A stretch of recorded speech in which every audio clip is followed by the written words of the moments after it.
Bismillahirrahmanirrahim. Kami dari kelompok 12 akan mempresentasikan berita acara persidangan.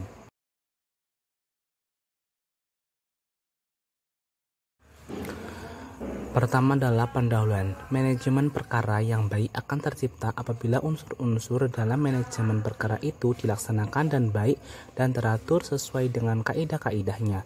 Salah satu unsur tersebut adalah berita acara persidangan. Berita acara merupakan akta autentik yang berisi tentang proses pemeriksaan suatu perkara dalam persidangan. Berita acara tersebut dijadikan dasar bagi majelis hakim dalam membuat putusan perkara yang diadilinya. Selanjutnya adalah pengertian dari berita acara peradilan. Kata berita berarti cerita atau keterangan mengenai kejadian atau peristiwa. Sedangkan kata acara berarti hal atau pokok yang akan dibicarakan.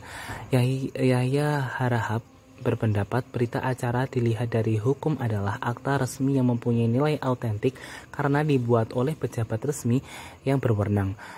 Jadi kesimpulannya, berita acara persidangan adalah akta yang dibuat oleh pejabat resmi yang berwenang tentang peristiwa pemeriksaan perkara dalam persidangan yang dijadikan pedoman hakim dalam menyusun putusan.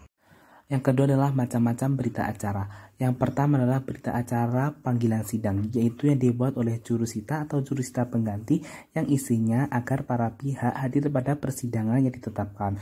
Yang kedua adalah berita acara persidangan, yaitu yang dibuat oleh panitera atau panitera pengganti yang mengikuti, merupakan rekaman peristiwa yang terjadi dalam persidangan yang berhubungan dengan pokok perkara. Yang ketiga adalah berita acara pemeriksaan setempat, pada hakikatnya merupakan persidangan biasa, hanya tempatnya tidak di dalam ruangan, melainkan di lokasi objek sengketa berupa yang berada. Terus yang keempat adalah berita acara anaming, adalah salah satu tahapan pelaksanaan kegiatan eksekusi putusan, di mana pihak yang dihukum oleh pengadilan diperingatkan agar melaksanakan putusan tersebut dengan sukarela. Selanjutnya adalah berita acara eksekusi, merupakan berita acara pelaksanaan putusan. Terus yang keenam adalah berita acara lelang, disebut juga dengan risalah lelang, merekam semua yang terjadi dalam proses persidangan suatu barang. Terus yang ketujuh adalah berita acara penyitaan, yaitu berita acara yang dibuat oleh jurusita atau jurusita pengganti setelah pemeriksaan berlangsung. Dasar hukum berita acara yang pertama adalah pasal 192 ayat 1 dan 3. Terus yang kedua pasal 198 ayat 2 RBG ayat 1. Yang ketiga pasal 185 DA 185 HIR. Yang keempat adalah pasal 97 Undang-Undang Nomor 7 Tahun 1980. Selanjutnya adalah format berita acara persidangan. Dalam tanya jawab menggunakan kalimat langsung. Contoh pertanyaan, apakah saudara saksi mengenal tergugat? Jawaban, ya, saya kenal dengan tergugat sejak menikah dengan penggugat. Selain tanya jawab menggunakan kalimat tidak langsung. Terus yang ketiga, menggunakan bahasa Indonesia yang baku. Kalau menggunakan kata dari bahasa asing harus diterjemahkan. Yang keempat, gunakan bahasa hukum dan hindari bahasa gaul dari kosakata yang mengandung banyak arti. Yang kelima, bila terjadi kesalahan dalam penulisan tidak boleh dihapus atau menggunakan korektor fluid seperti tip X atau sejenisnya. Harus menggunakan metode Renovi SC sah coret untuk kata yang tidak dipakai, atau SCG sah coret ganti untuk kata yang diganti. Kemudian kata pengganti ditulis di atasnya, atau ST sah tambah apabila ada pertambahan kata dan kata yang ditambahkan ditulis di atasnya. Kata yang dicoret atau diganti diberi garis 2.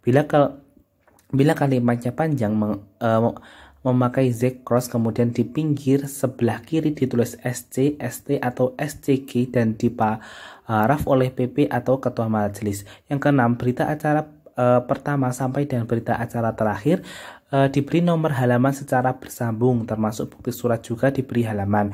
Yang ketujuh, bila jawaban replik duplik tertulis, maka tersebut menyatu dalam BAP. Bagian pembukaan dan penutupan dari jawaban replik dan duplik tersebut diberi Z cross serta di sisi kirinya ditulis CZ dan Pak di paraf. Selanjutnya akan disampaikan oleh Anissa.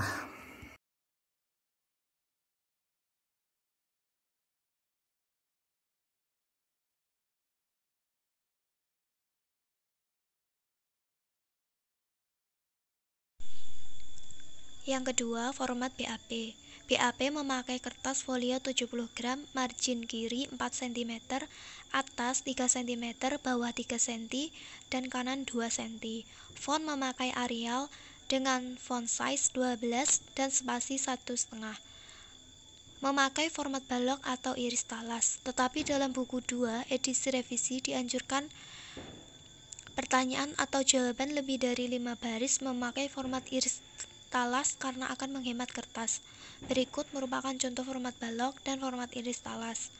Dengan catatan, pengetikan dengan sistem iris talas, pertanyaan menggunakan Elegant Text Left, pengetikan jawaban menggunakan Elegant Text Right pada komputer.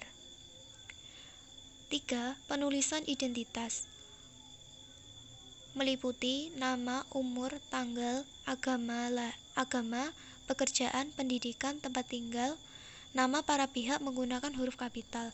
Yang kedua, pada baris kedua dimulai dari ketukan ke-15 atau 3 tab. Dalam hal para pihak menggunakan kuasa hukum, identitas kuasa diletakkan setelah para pihak. Penulisan penggugat, pemohon, pelawan, tergugat, termohon, terlawan sebagai berikut. Penulisan nama ketua majelis dan panitera pengganti pada kaki berita acara sidang menggunakan huruf kapital semua atau awalnya saja. Kata melawan ditulis center text dengan menggunakan huruf kecil. 4. Nomor halaman.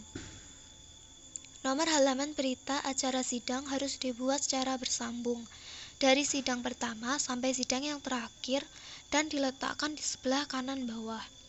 Jawaban termasuk rekonvensi bila ada, replik, duplik, reduplik, alat bukti, dan seluruh dokumen serta kesimpulan menjadi kesatuan berita acara dan diberi nomor urut halaman. 5. Teknik memilih dan menyusun BAP. Diperlukan kemampuan panitera atau panitera pengganti untuk memilih dan memilah peristiwa yang terjadi di persidangan yang berhubungan dengan pokok perkara. Oleh karena itu, sebelum persidangan, panitera atau panitera pengganti harus memastikan hal berikut. 1. Pokok perkara yang sedang disidangkan. 2. Tahap persidangan, apakah tahap perdamaian, jawab-menjawab, pembuktian, atau tahap kesimpulan. 3. Memahami peraturan perundang-undangan yang mengatur dalam tahapan yang sedang diperiksa.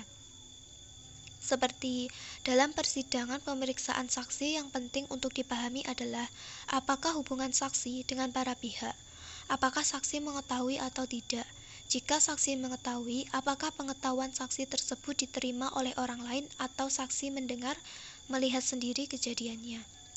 Jadi, yang dicatat oleh panitera atau panitera pengganti adalah hal-hal yang berkenaan dengan hal di atas. 4. Harus menulis cepat dengan singkatan. 5. Konsentrasi penuh pada pertanyaan majelis dan jawaban para pihak dan keterangan saksi. 6. Membuat BAP. Minimal harus memuat hal-hal berikut. Yang pertama, judul dan nomor perkara. Judul dan nomor perkara dibuat tanpa garis bawah dan setelah kata nomor tidak ada titik 2. Di bawah nomor perkara ditulis sidang pertama, dan untuk berita acara persidangan berikutnya ditulis sidang lanjutan sebagai berikut. Yang kedua, pengadilan memeriksa tempat, hari, tanggal, dan bulan serta tahun persidangan dilaksanakan. 3. Nama, BIN, agama, pekerjaan, pendidikan, tempat tinggal, dan kedudukan para pihak yang berperkara. 4. Susunan majelis hakim dan panitera pengganti yang menyidangkan perkara tersebut. Untuk sidang berikutnya, cukup ditulis susunan majelis hakim sama dengan persidangan yang lalu. Apabila terjadi pergantian majelis, maka majelis yang baru tersebut ditulis lengkap. 5. Pertanyaan sidang terbuka dan dibuka untuk umum. 6. Keterangan hadir tidaknya para pihak yang berperkara. Jika hadir, apa dia hadir sendiri atau diwakili oleh kuasanya. 6. Usaha mendamaikan para pihak oleh majelis hakim. 7. Pada sidang pertama, para pihak hadir semua. Harus dicatat bahwa majelis memerintahkan para pihak untuk mengikuti proses serta nama mediator yang akan pihak atau majelis hakim tunjuk. 8. Pertanyaan sidang tertutup untuk umum. Bagi perkara yang harus tertutup untuk umum. 9. Pembacaan surat gugatan, jawaban, replik, dan duplik tersebut oleh majelis hakim bukan oleh para pihak. Dalam hal pemeriksaan bukti surat, maka bukti tersebut diberi kode P1 dan seterusnya untuk penggugat atau T1 untuk tergugat. Jika bukti surat fotokopi harus dicatat bahwa apakah para pihak memperlihatkan aslinya atau tidak. Jika diperlihatkan aslinya, maka dicatat pada fotokopi tersebut bahwa fotokopi ini telah dicocokkan. Ternyata sesuai aslinya. Tanggal pemeriksaan dan diparaf oleh ketua majelis. Sebagai contoh berikut. Untuk memudahkan dibuat dalam bentuk stempel yang disiapkan pada setiap meja sidang. 11. Dalam hal pemeriksaan saksi yang harus dicatat adalah nama, bin atau binti, umur, agama, pekerjaan, pendidikan, dan tempat tinggal saksi. Hubungan saksi dengan para pihak yang berperkara. Apakah saksi sumpah atau tidak? Jika disumpah dengan agama apa? Lalu lafaz sumpah ditulis dengan lengkap. Pertanyaan majelis dan jawaban saksi. 12. Pernyataan sidang terbuka untuk umum. Bila di awal sidang dinyatakan tertutup untuk umum. 13. Pengumuman penundaan sidang dan dicatat hari, tanggal, bulan, dan tahun sidang berikutnya.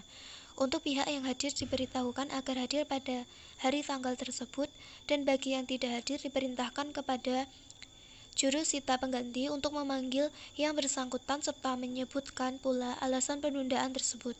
Sebagai contoh berikut. 14. Penandatanganan berita acara. Berita acara persidangan ditandatangani oleh ketua majelis dan panitera pengganti.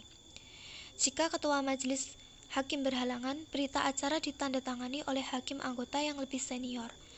Jika panitera pengganti yang berhalangan, dicatat dalam berita acara sidang dan disebutkan dalam putusan. Istilah panitera atau panitera pengganti dipakai dalam berita acara persidangan. Namun demikian, ada juga yang berpendapat dengan menyebut panitera sidang. Menurut Hensyah Syahlani, panitera berkewajiban untuk mendampingi hakim dalam persidangan. Namun hal itu tidak mungkin dilakukan oleh panitera sendiri. Karena itu diganti oleh panitera pengganti.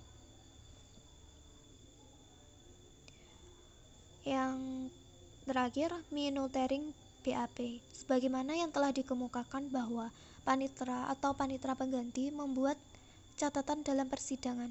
Kemudian dari catatan tersebut disusun berita acara persidangan. Penyusunan berita acara persidangan dari catatan-catatan persidangan yang dilakukan pada hari itu juga atau paling lambat sebelum persidangan berikutnya. Hal ini dilakukan demi menjamin akurasi isi berita acara tersebut. Penyelesaian BAP setelah 1 bulan atau beberapa bulan setelah persidangan akan diragukan akurasinya. Untuk menjamin ketepatan dan kebenaran isi BAP hanya dengan jalan menutering berita acara secara tepat waktu.